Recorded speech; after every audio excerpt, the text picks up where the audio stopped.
Today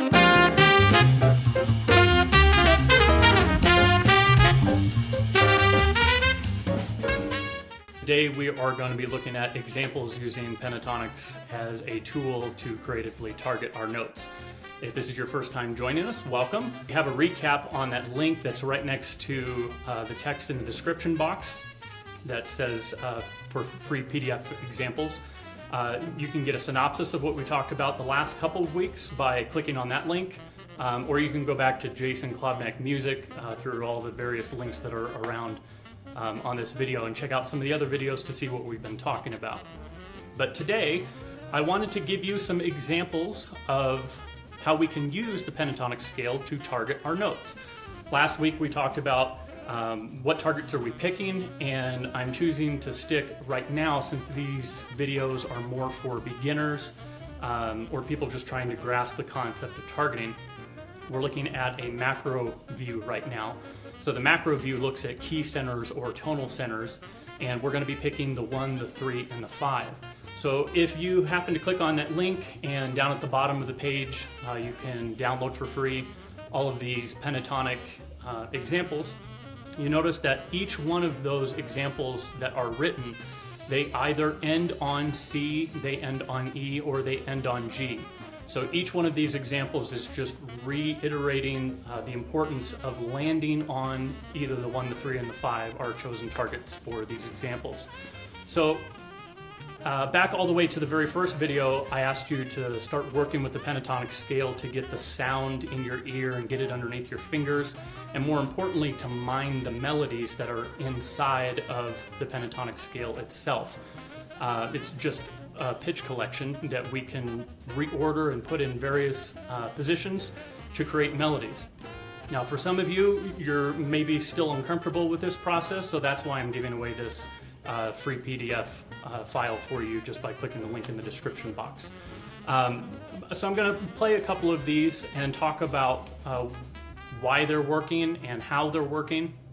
So the first one I'm going to pick is one that ends on G. So if I'm playing this in the moment, or I'm working out a chord progression and I want to land on the note G, I'm going to use the pentatonic scale to get there. So I'm going to land on this G. So that's one particular example that's out of a whole bunch of lists on that page, and this is not a full extensive list. You can come up with your own. There's probably hundreds of thousands that you can find on a Google search quite easily as well. So let's pick one that ends on the 3rd, the E.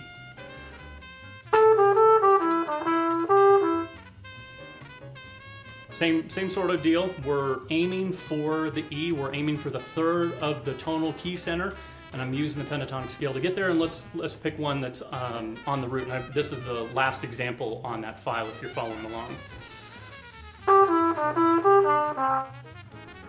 So what we're doing is we're aiming at these last notes on purpose. We're aiming for the 1, we're aiming for the 3, we're aiming for the 5 inside of these key centers.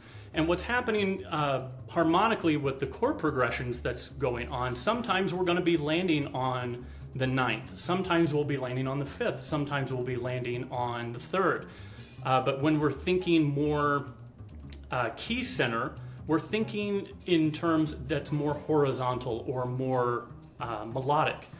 So if we can get ourselves thinking more horizontally, and we're targeting the 1, the 3, and the 5 inside the tonal key centers, we're going to end up playing more melodically, which connects more with our audience. So one of the questions that I believe Ron had was, how can you use the C pentatonic scale to get to an F sharp? This was one of the questions that was asked. So the idea is that for a temporary moment in time, the chord progression in the key of C has an F sharp. So a practical example, there will never be another you. In the 5th bar of the B section, it temporarily goes to another key area where you have a note that's outside of the stated key. So this is where an example like this might happen. So I wanted to give Ron one example. I'm not going to do There Will Never Be Another You. I'm just going to pick the how would you get to F sharp using a C pentatonic scale. Well, I'm going to aim at the F sharp, but I'm going to use the C pentatonic scale to get there. So it might sound something like this.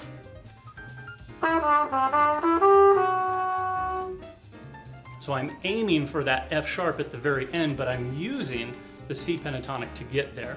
This way, as an improviser, I'm still thinking globally in key centers and tonal centers, but I can still aim for notes that are outside or temporary modulations where chords temporarily go to a new key area. Maybe it's for a bar, maybe it's for 2 bars, but I can still use the C major pentatonic to get to that F sharp. So I hope you guys enjoy these free PDF pentatonic examples. You'll notice they end either on the 5th, on the 3rd, or on the root. And next week, we're going to be talking about how can we build on top of this even more. So these are the first steps to building improvisation as a beginner. Thinking about our target notes and the tools that we can use to get there. And since we're starting out with pentatonic scales, what else can we do with the pentatonic? Well, there's a number of different options that we can do by altering the pentatonic scale, and we're going to get into those next week. We can still keep our same framework, we can still keep our same targeting principles, but there's things that we can do to alter those pentatonics that give more color to our options. Feel free to share. If you have questions, comments, be sure to leave those. Just remember that we're focusing on beginners or those that are wanting to demystify the improvisation process. Again, I hope you guys are enjoying, and I'll see you next Thursday.